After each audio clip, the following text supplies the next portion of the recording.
Oknum dokter klinik kampus diduga lakukan kekerasan S3 seksual terhadap mahasiswi UNRI.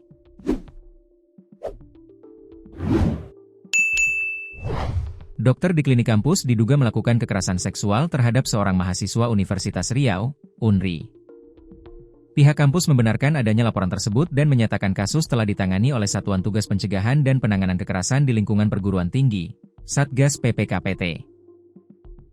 Satgas PPKPT UNRI telah menerima dugaan kasus pelecehan yang terjadi di Klinik Pratama UNRI Sehati 1, ujar Kepala Biro Perencanaan, Kerjasama, dan Humas UNRI, Armia, Senin, 27 April 2026. Sebagai langkah awal, pihak kampus langsung menonaktifkan terduga pelaku dari seluruh tugasnya sejak 27 April 2026.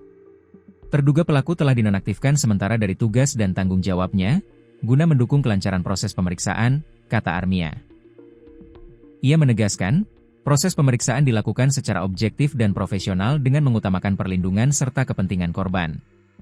Penanganan kasus ini mengacu pada Permendikbudristek Nomor 55 Tahun 2024 tentang pencegahan dan penanganan kekerasan di lingkungan perguruan tinggi.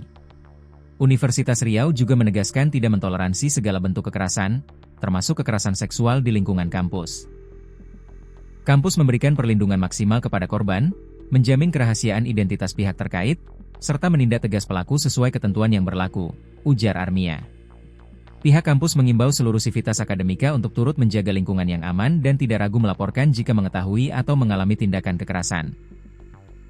Kita mengimbau seluruh sivitas akademika untuk terus menjaga lingkungan kampus yang sehat, aman dan nyaman serta tidak ragu melaporkan apabila mengalami atau mengetahui adanya tindakan kekerasan, tambahnya.